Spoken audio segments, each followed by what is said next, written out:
Quand la Bible dit « tu aimeras le Seigneur ton Dieu », il n'est pas dit mollement, tristement, d'une manière renfermée, sans bouger. La Bible dit « tu aimeras le Seigneur ton Dieu de tout ton cœur, de toute ton âme, de toute ta force. » Amen, avec force.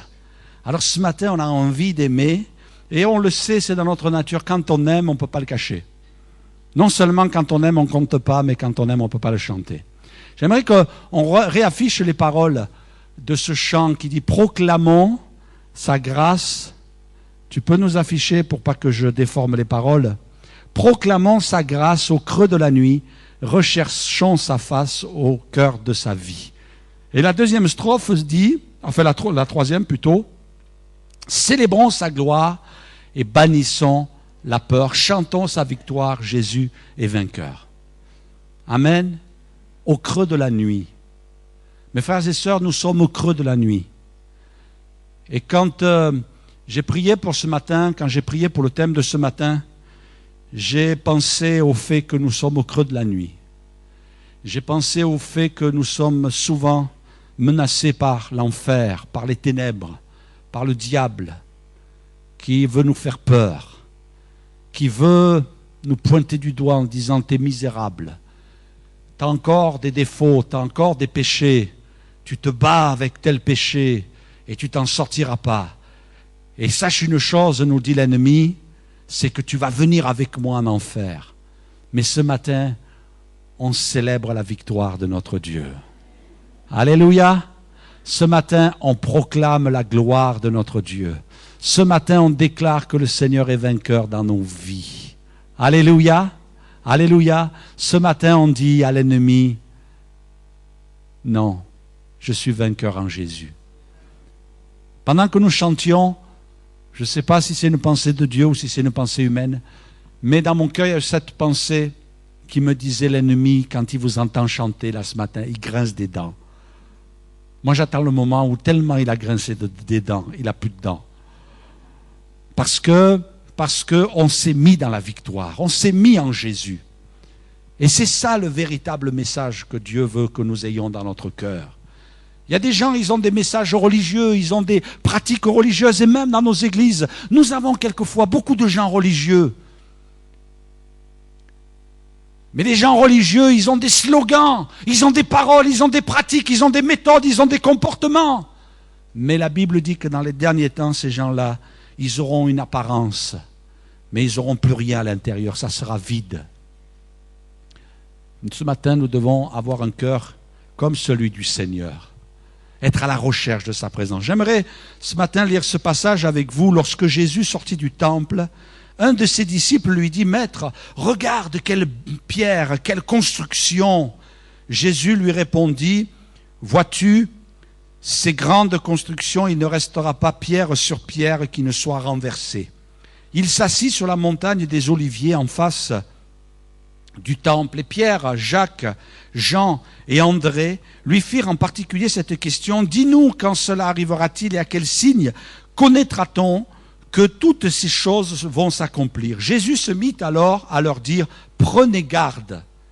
On pourrait traduire « Regardez, voir, avoir une vision, percevoir par les sens, sentir, découvrir à l'usage, savoir par expérience, voir avec les yeux de l'esprit. Prenez garde que personne ne vous séduise, car plusieurs viendront sous mon nom disant « c'est moi », et ils séduiront beaucoup de gens. Quand vous entendrez parler de guerre et de bruit de guerre, ne soyez pas troublés, car il faut que ces choses arrivent, mais ce ne sera pas encore la fin. Une nation s'élèvera contre une nation, un royaume contre un royaume, il y aura des tremblements de terre en divers lieux, il y aura des famines.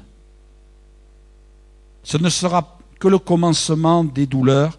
Prenez garde à vous-même, il y aura des famines. Même dans nos pays dits modernes, il y a des famines. Vous le saviez ça? Il y a des collectes qui se font pour ceux qui ont faim. Et les gens qui ont faim, c'est qu'ils sont dans la famine. Prenez garde à vous-même. Soyez sur vos gardes. Verset 23. Verset 33. Prenez garde. Veillez et priez. Car vous ne savez quand ce temps viendra. Verset 35. Veillez donc, car vous ne savez quand viendra le maître de la maison, ou le soir, ou au milieu de la nuit, au chant du coq, ou le matin. Craignez qu'il ne vous trouve endormis à son arrivée soudaine. Ce que je vous dis, je le dis à tous, veillez. Soyez vigilants, littéralement. Portez une attention stricte. Soyez dans une attention active. Ou alors, on pourrait traduire, pour être moderne, déclencher le plan vigilance orange. Amen. Le Seigneur nous met en alerte. Il nous adresse une mise en garde pour nous aider à être vigilants, à être sages, à avoir les yeux ouverts, à être d'une grande attention.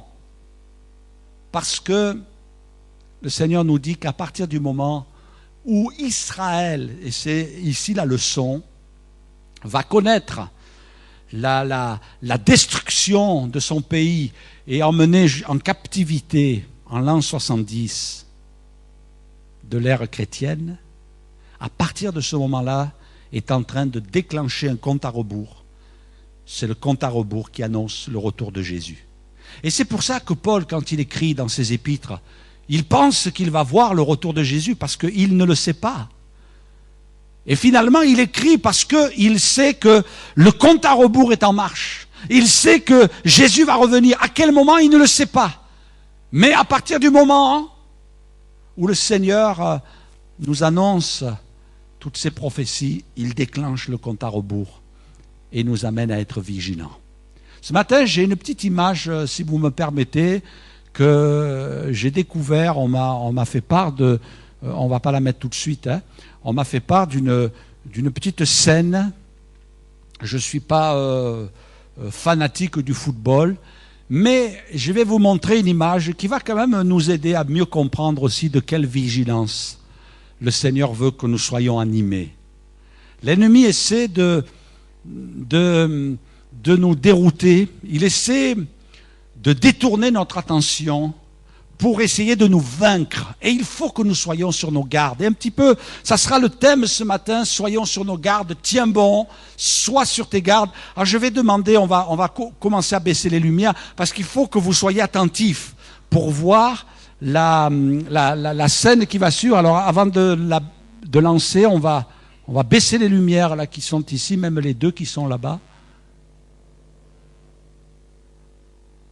Voilà, est-ce que c'est bon? Vous êtes attentifs? Il faudra ouvrir les yeux parce qu'il y a des détails qui risquent de vous échapper, mais bon, vous inquiétez pas, ça va être répété. On va voir ensemble.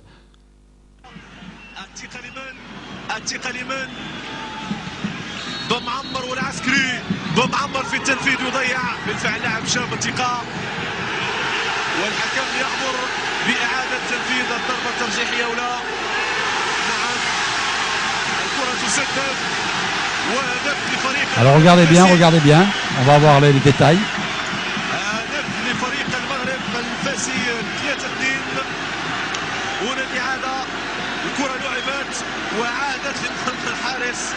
خالد العسكري يعني قلت هذه مباراة غريبة نعم غريبة عادة مرمى كان يظن أن الكرة خرجت لكن ما خرجتش 3-2 لفريق المغرب الفاسي. Regardez comme il est content le goal, regardez comme il est content, regardez comme il est heureux, il est fier.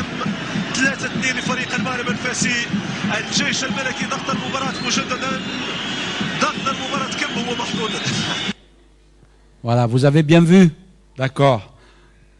Je crois que beaucoup vont retenir plus ça que tout mon message ce matin. Repentez-vous devant le Seigneur, demandez-lui pardon. Je crois que c'est une belle image, c'est pour ça que j'ai voulu vous l'apporter ce matin. C'est une belle image de ce que quelquefois nous ne sommes pas vigilants et de ce que l'ennemi essaie de marquer ses points dans notre vie. Il essaie de marquer des points dans ta vie. Mais Dieu t'a donné une responsabilité. Ce n'est pas une cage de but, mais c'est ta vie. Et notre rôle, c'est d'arrêter. C'est d'arrêter tous les points que l'ennemi essaie de marquer dans notre vie. Mais voyez-vous, s'il n'y arrive pas, il va essayer de tromper notre vigilance. Notre vigilance. Moi, je crois que il a été emporté par sa vanité, ce goal. Parce que je ne suis pas expert en foot, mais le peu de matchs que j'ai pu voir, c'est que le gardien de but, quand il arrête, que le ballon lui échappe, il ne perd pas l'attention, il ne lâche pas la balle jusqu'à ce qu'il l'ait récupéré. C'est comme ça que ça se passe dans la réalité. Et l'ennemi, quelquefois, essaie de s'approcher de notre vie. Il veut marquer des buts. Il veut marquer des points. Et on sait que quand lui marque des points, nous en perdons. C'est pas vrai? Et le Saint-Esprit, par le passage que nous avons lu, dira, prenez garde, regardez, ayez une vision, une vue aiguisée, ayez une vue qui est vigilante, une vue qui est prudente. Vous avez remarqué quand on a, à cause de la neige, le plan vigilance orange qui est déclenché, je ne sais pas vous comment vous faites, mais vous êtes prudent quand vous roulez sur la neige. N'est-ce pas? Vous êtes prudent, vous redoublez de prudence. Et le Seigneur nous dit d'être prudent. Alors ce matin, j'aimerais vous donner quelques outils. Mettre à votre disposition quelques réflexions, bien sûr, qui sont le produit de la parole de Dieu, pour nous aider, parce que Jésus ne nous dit pas soyez vigilants, mais il nous donne le moyen d'être vigilants. La première des choses que je voudrais dire ce matin, c'est que tu sois revêtu. Que tu sois revêtu. J'imagine Paul en prison, et là, vous le savez, il était gardé par des soldats, on en a parlé un petit peu la semaine dernière, que nous sommes en guerre et qu'il faut être prêt à entrer dans ce combat. Le chrétien, ce n'est pas quelqu'un qui est là avec la fleur au fusil. Vous savez, quand j'étais au service militaire, il y avait un gars un petit peu révolutionnaire, et vous savez ce qu'il a fait? Il a pris une fleur et il a mis sur le canon de son fusil. 3 jours de prison. Que pour une fleur. Parce que c'était une insulte. C'était une insulte. C'est vrai que nous, on n'a pas mesuré, mais cet acte, eh bien, n'est pas un acte à développer dans la vie chrétienne. Bien sûr, il ne faut pas se tromper d'ennemis. On ne va pas se battre contre les autres, on ne va pas se battre, comme on le disait la semaine dernière, contre la chair et le sang, mais on va vraiment voir notre ennemi. On va vraiment voir celui qui veut nous atteindre et celui qui veut lancer des flèches. Alors Paul, quand il imagine le chrétien, il se dit le chrétien c'est un soldat. Et il va dire dans Éphésiens, au reste fortifiez-vous dans le Seigneur et par sa force toute puissante, revêtez-vous de toutes les armes de Dieu afin de pouvoir, notez bien, de pouvoir tenir ferme contre les ruses du diable. Imaginez le ballon de tout à l'heure. Contre les ruses du diable. Car nous n'avons pas à lutter contre la chair et le sang, mais contre les dominations, les autorités, contre les princes de ce monde de ténèbres, contre les esprits méchants dans les lieux célestes. C'est pourquoi prenez toutes les armes de Dieu afin de pouvoir résister dans le mauvais jour et tenir ferme après avoir tout surmonté. Tenez donc ferme, ayez à vos reins la vérité pour ceinture. Revêtez la cuirasse de la justice, mettez pour chaussure à vos pieds le zèle que donne l'évangile de paix. Prenez par-dessus tout cela le bouclier de la foi avec lequel vous pourrez éteindre les traits enflammés du malin. Prenez aussi le casque du salut et l'épée de l'esprit qui est la parole de Dieu. Faites en tout temps par l'esprit toutes sortes de prières et de supplications. Veillez à cela avec une entière persévérance et priez pour tous les saints. Je reviens à ma petite image tout à l'heure du service militaire. Quand nous avons, pour beaucoup d'entre nous, fait le service militaire, on nous a mis dans des simulations de guerre. Des simulations de guerre, on avait des balles à blanc, on avait des grenades de plâtre, et là on devait simuler un combat. Et je me rappelle d'une chose, c'est que quand je suis arrivé, les premiers jours, on m'a amené chercher ce qu'on appelait le paquetage, dans lequel il y avait tout, un grand sac, il y avait des chaussures, des rangers, il y avait un ou deux treillis, il y avait le casque, il y avait un sac à dos. Enfin, c'était énorme. On était chargé avec un gros sac à dos, avec un gros sac militaire. Et tout ça correspondait à notre tenue. Et ensuite, après être passé aux essayages, avoir pris tout cela, on m'a amené à un endroit, enfin, je n'étais pas tout seul, et c'était l'armurerie. Et à l'armurerie, on m'a dit, voilà, ça sera ton arme. Et l'arme que j'avais, elle avait un numéro. C'était mon arme à moi. Et ensuite, on a dû tous comparaître devant celui qui dirigeait notre groupe et le sergent, et qui nous a dit, sachez une chose, vous êtes responsable de votre arme. Si vous la perdez, vous en payerez les conséquences. Si vous l'abîmez, vous en paierez les conséquences. Si elle ne fonctionne pas, vous en paierez les conséquences. On nous a appris à la démonter, on nous a appris à la huiler, on nous a appris à la remonter. Et on devait tous passer là, devant les gradés, et montrer l'état de notre arme et la remonter devant eux. Et sinon, on devait repasser sans cesse jusqu'à ce qu'on ait bien maîtrisé la chose. Mais j'imagine ce matin que le Seigneur nous pointe les armes par le Saint-Esprit. Et il nous dit, ce sont tes armes, je te les ai données, prends-les. Il n'est pas dit, attendez qu'un ange vienne vous faire une petite livraison, et là vous allez... Non, prenez, recevez, revêtez-vous de toutes ces armes que le Seigneur met à votre disposition. Parce que si tu n'as pas les armes, tu vas être vulnérable, tu vas être atteint. Tu vas être affecté, tu vas être blessé, tu vas être mis à mort, tu vas être manipulé. Manipulé. Et la Bible dit, prenez les armes. Prends les armes. Revêtez-vous. Recevez. Prenez les armes. Parce que l'ennemi qui est en face de vous, il est rusé. Et il veut vous atteindre. Il veut vous détruire. Il veut vous vaincre. Il veut détruire votre vie. Parce que non seulement vous êtes des créatures de Dieu, mais ces créatures de Dieu, elles sont nées de nouveau en Jésus. Amen. Elles ont connu la nouvelle naissance. Et ces créatures, maintenant, ce sont des enfants de Dieu qui ont été rachetés par grâce, par l'œuvre parfaite de Jésus. Rachetés. Rachetés par grâce. Dieu nous dit d'être revêtus. Dans quel état est ton armure ce matin? Imagine que le Saint-Esprit t'appelle et te dise, viens devant Jésus, le chef de l'armée. Et là, dans quel état es-tu? Vous savez, ce qui a entraîné l'armée romaine dans la défaite, ça a été l'orgie, les plaisirs, la décadence, le laisser-aller, le relâchement. Le relâchement. Et l'armée de Christ, elle peut se laisser vaincre comme ça, le relâchement, on se relâche. On est fatigué. Et quelque part, on sent, sans trop forcer le trait, qu'il y a une pression sur notre vie.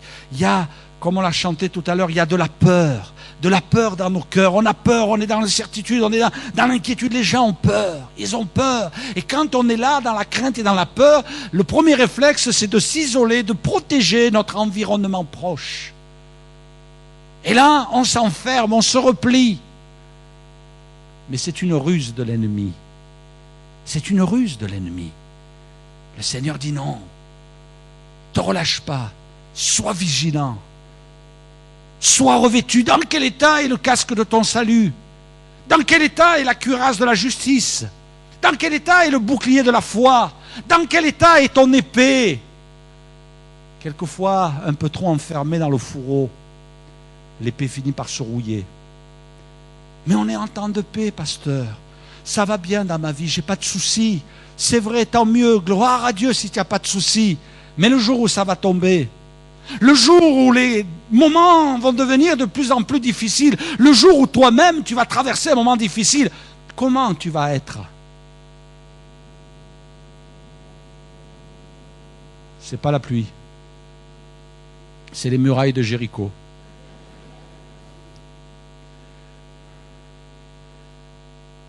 Voilà, pour ceux qui ne savent pas,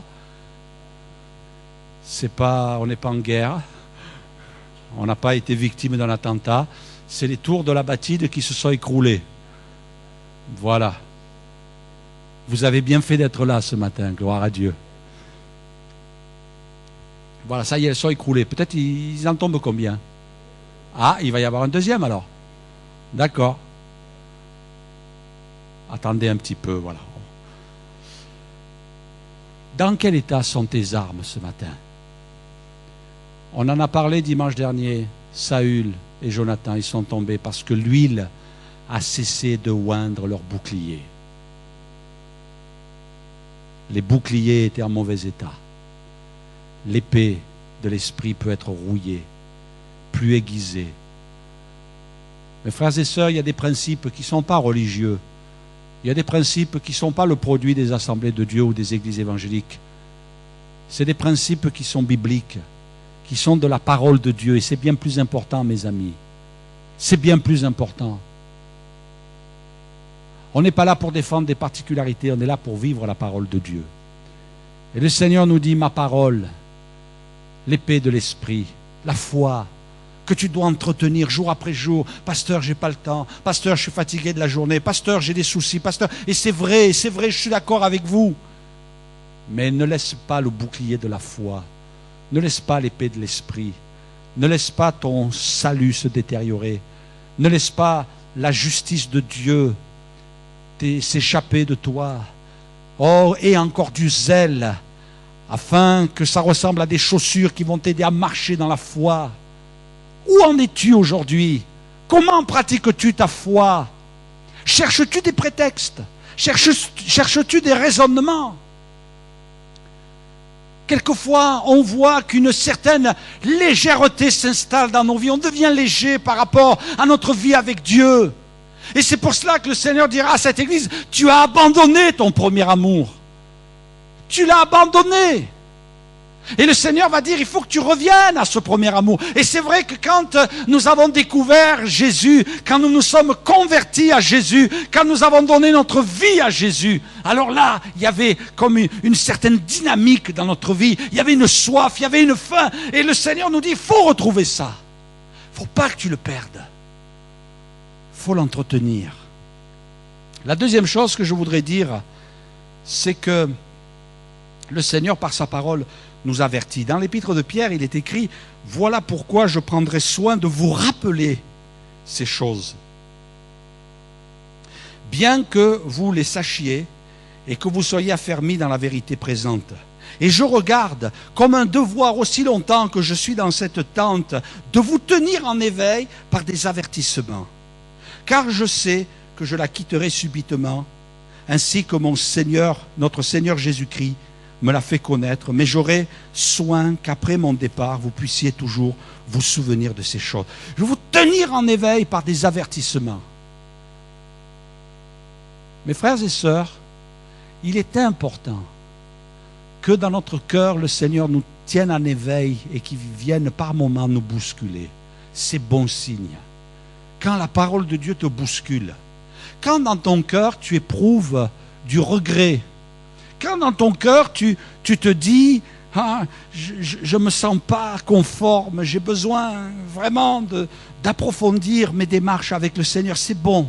C'est que le Saint-Esprit te travaille. Quand tu dis, oh, je suis arrivé à vaincre, à voir s'installer en moi telle victoire, j'y suis arrivé, mais je sens qu'il y a encore des victoires, il y a encore des choses qu'il faut que je remporte.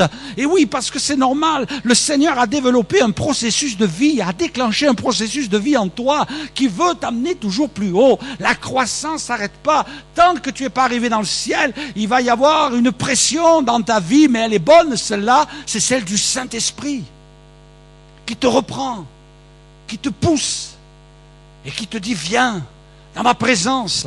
Et alors, même le fait de lire la parole de Dieu va nous bousculer, va nous reprendre à l'intérieur de nous-mêmes. Et même le Saint-Esprit vient et nous rappelle des textes de l'Écriture. Et il nous dit dans la parole, il est écrit. Et même quand on écoute la prédication de la parole de Dieu, eh bien le Seigneur nous reprend. Amen. Amen.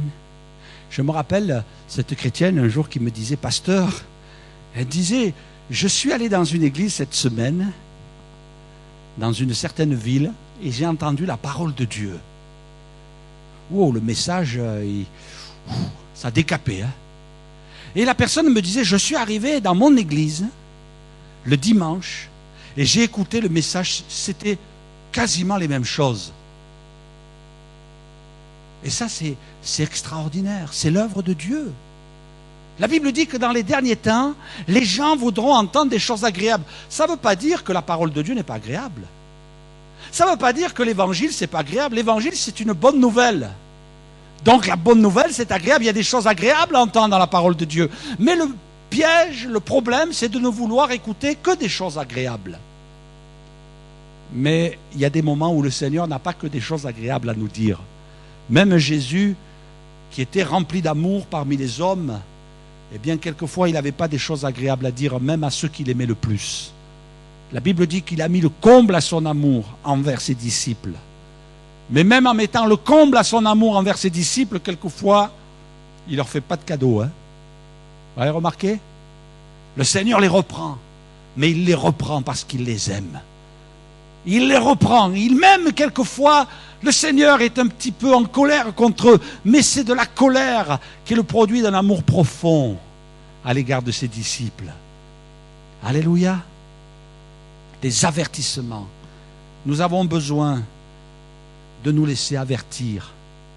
Nous sommes dans des temps, on l'a chanté tout à l'heure, au creux de la nuit. Nous sommes au creux de la nuit, nous le savons, nous l'entendons. Nous le ressentons au fond de nous. On n'a pas besoin d'entendre un message qui nous dit frères et sœurs, nous sommes au creux de la nuit. Nous le savons, nous avons le témoignage du Saint-Esprit. Nous savons que les temps deviennent difficiles. Nous savons que l'immoralité s'installe de plus en plus. Je me rappelle ce chrétien un jour qui avait une entreprise dans une ville où je servais le Seigneur. Il y avait ce chrétien qui avait une entreprise. Et un jour, il est passé par un moment difficile, il est passé par un contrôle fiscal. Et l'inspecteur avec qui il a échangé, à qui il a dit, inspecteur, je suis chrétien, je pratique la vie chrétienne. Et dans la parole de Dieu, il est dit de ne pas dérober, de ne pas voler. J'ai toujours pratiqué ça dans mon entreprise. J'ai toujours été d'une grande droiture, d'une grande rigueur. Je suis le PDG de cette entreprise. Je suis le patron de cette entreprise. Et j'ai toujours appliqué ces règles. Personne n'a pu les enfreindre. Et l'inspecteur de le regarder dans les yeux et de lui dire, monsieur, il n'y a personne qui est honnête. Il n'y a personne qui ne vole pas. Et il lui a cherché, comme on dit si bien, des poux dans la tête. Et il a cherché des choses peut-être qui, par manque de connaissances et autres, eh bien, voulaient l'amener à prouver. Heureusement, il a trouvé des petites bricoles, mais qui n'étaient pas dues à du mensonge, mais peut-être à un manque de connaissance de certaines règles. Et voyez-vous, dans le monde où nous sommes, il y a ces raisonnements, il n'y a pas de gens honnêtes, il n'y a pas de gens droits, il n'y a pas de gens qui marchent dans la vérité, il n'y a pas de gens qui marchent dans la pureté. Tous vivent dans le mal, volontairement. Mais le Seigneur nous dit, il faut que dans ton cœur, il y ait comme des paroles qui viennent t'avertir, te reprendre. Des paroles qui viennent parler à ton cœur et te dire non, c'est pas bon. Non, continue pas dans ton péché. Non, continue pas dans ton état. Non, ne laisse pas cela se développer dans ton cœur. Non, non, non, non. Et même si nous partons quelquefois de nos réunions, de nos cultes, avec à notre cœur peut-être une sorte d'irritation, eh bien, ce n'est pas forcément du mauvais travail. C'est sûrement le bon travail du Saint-Esprit. L'apôtre Pierre disait tenir en éveil par des avertissements. Et nous avons besoin de lire. Nous avons besoin d'être des hommes et des femmes du livre. Des hommes et des femmes de la parole de Dieu. Dieu ne nous appelle pas à être des hommes et des femmes d'un système. Dieu ne nous appelle pas à être des hommes et des femmes d'une religion. Dieu nous appelle à être des hommes et des femmes de la parole de Dieu. Alléluia! Des hommes et des femmes du livre.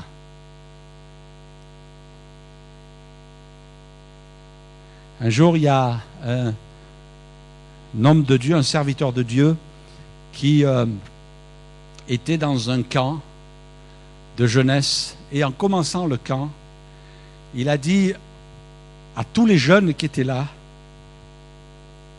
il leur a dit, je vous donne un défi durant tout le séjour où je suis dans le camp. Je vous donne un défi, c'est de me surprendre sans la parole de Dieu. Alors les jeunes là, ici, ils étaient les yeux ouverts et il a dit, écoutez, si quelqu'un me surprend sans la parole de Dieu, il a sorti un billet de $10 et il a dit, sera pour lui. Pas grand-chose, $10, hein? Mais à cette époque-là, c'était beaucoup. Hein?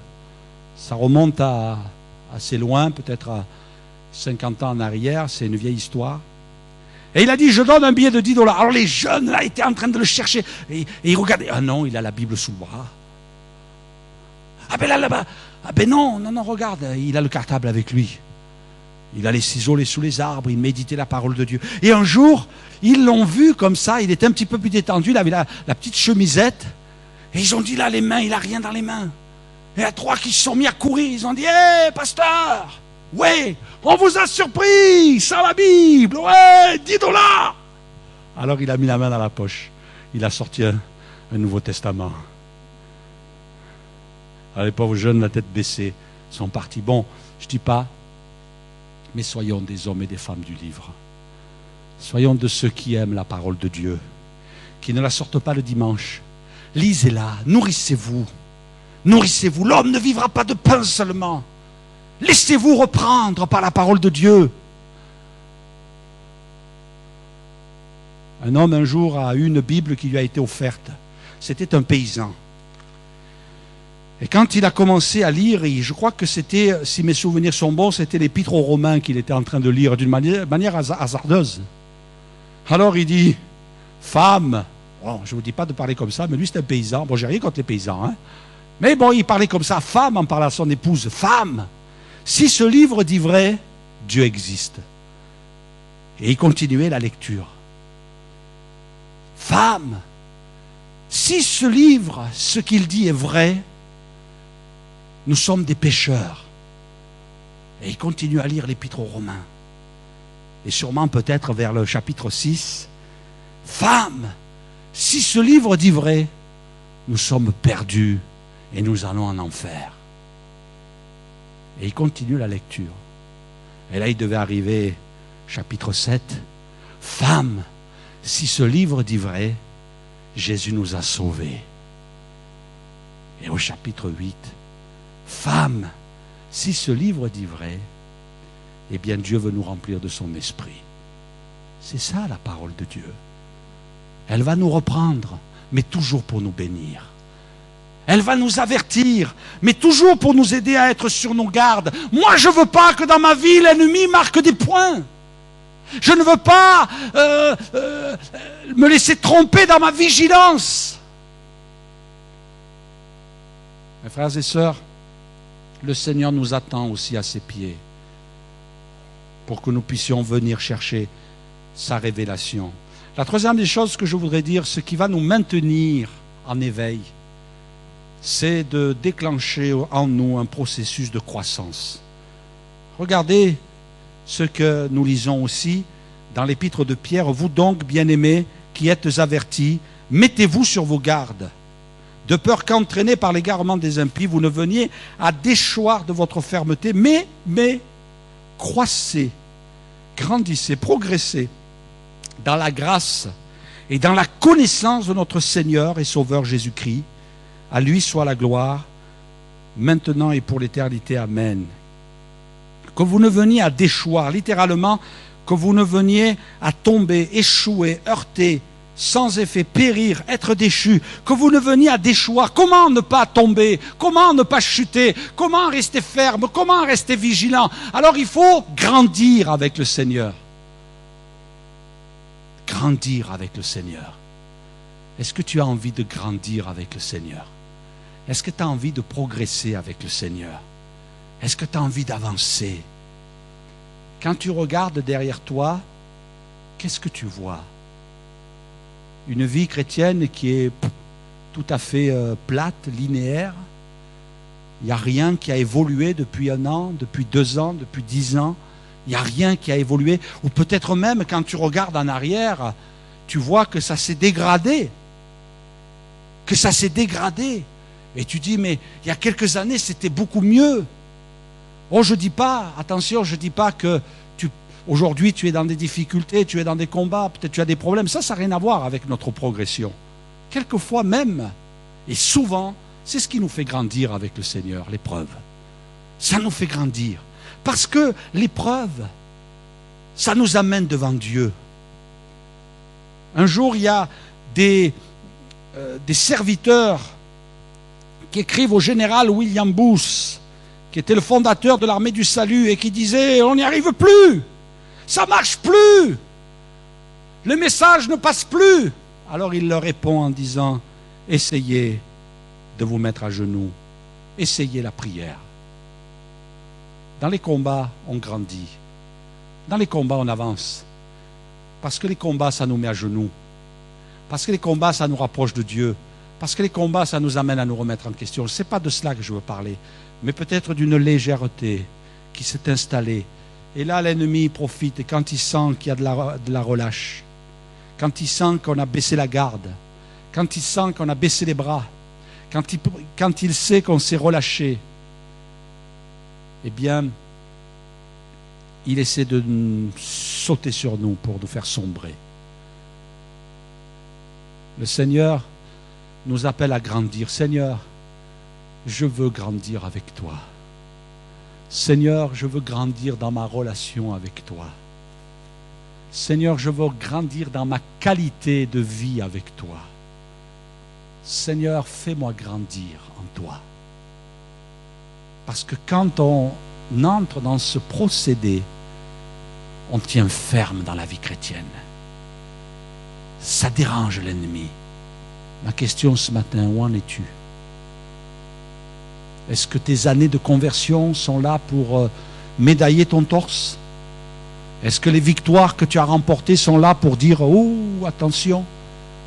La Bible dit que ce qui est important, ce n'est pas le commencement, c'est la fin. C'est la fin. Il vaut mieux que ton démarrage ait été difficile, mais que ta fin soit glorieuse.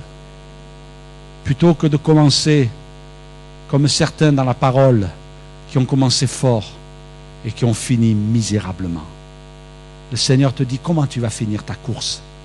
Oh, j'étais impressionné de lire ce témoignage de Beth Anne Desiantis, qui devait parcourir un marathon, laissez-moi vous lire son histoire, de 42 km en moins de 2h45 pour se qualifier pour les Jeux Olympiques. Elle entra dans la dernière ligne droite après 2h43 de course. Pour vous rappeler, elle devait dépasser 2h45.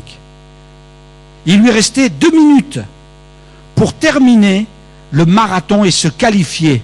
Mais 200 mètres avant la ligne d'arrivée, elle trébucha et elle tomba. Bouleversée, elle resta prostrée dans la poussière pendant 20 secondes. La foule cria pour l'encourager « Relève-toi, relève-toi !» Il lui restait moins d'1 minute. Beth se redressa et commença à marcher douloureusement à 5 mètres de la ligne. Et 10 secondes restantes au chronomètre, elle tomba de nouveau.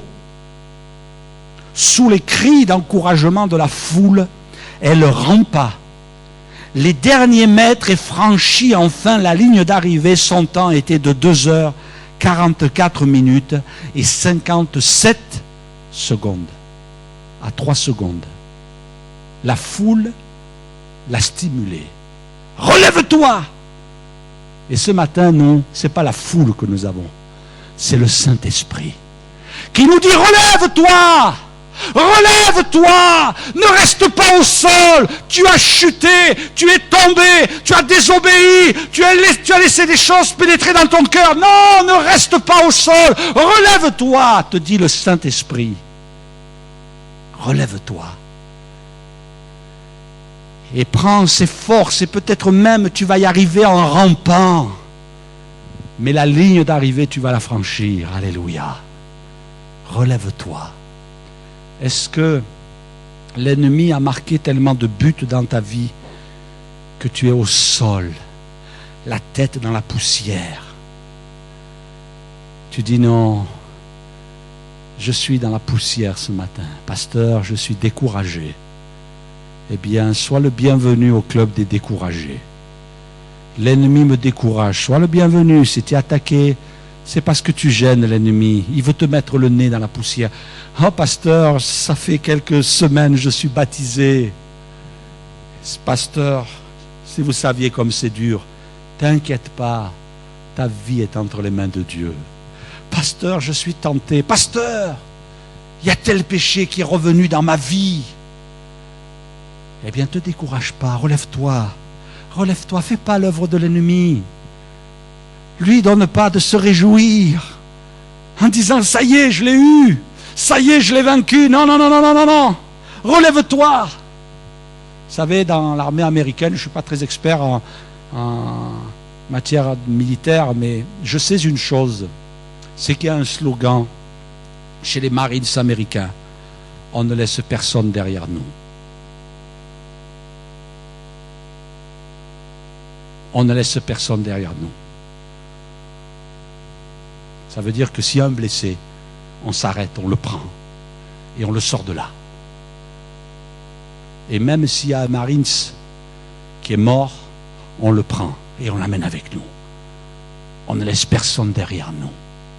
Alléluia. Et si tu as besoin, si tu es dans la difficulté, prends quelques minutes. Et viens, on va prier ensemble. Prends un rendez-vous, on va prier ensemble.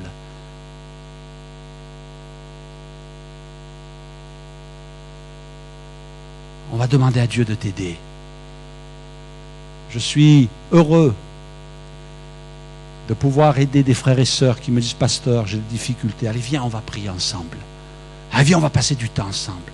Pasteur, je suis découragé. Allez, viens. » Quelquefois, à la fin de la journée, je me dis « Ouh là là, aujourd'hui, c'était lourd. Hein? » Mais je suis heureux, même si c'était lourd.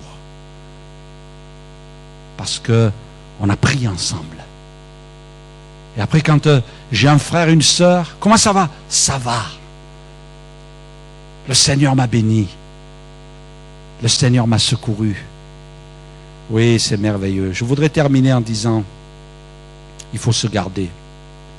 Qu'en tout temps, dit la parole de Dieu, tes vêtements soient blancs et que l'huile ne manque pas sur ta tête.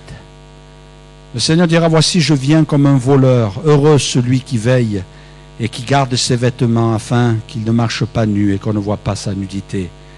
Et le dernier passage que je voudrais lire, nous savons que quiconque est né de Dieu ne pêche point. Et quand il est dit ici ne pêche point, ça veut dire ne pratique pas le péché. Ça ne veut pas dire qu'il ne tombe pas, ça ne veut pas dire qu'il ne pêche pas, mais ça veut dire qu'il ne pratique pas, il n'est pas entré dans une pratique du péché. La Bible dit, celui qui est né de Dieu, il ne peut pas le pratiquer le péché, parce que c'est incompatible. Il est mal, il y a quelque chose qui ne va pas. Soit il vit dans le péché, soit il revient à Dieu, et il obtient la guérison de son péché, et le Seigneur l'aide. Mais celui qui est né de Dieu se garde lui-même, et le malin ne le touche pas. C'est important de noter ce que ça veut dire exactement dans le terme original. Ne le touche pas, ne s'attache pas, n'adhère pas, n'accroche pas.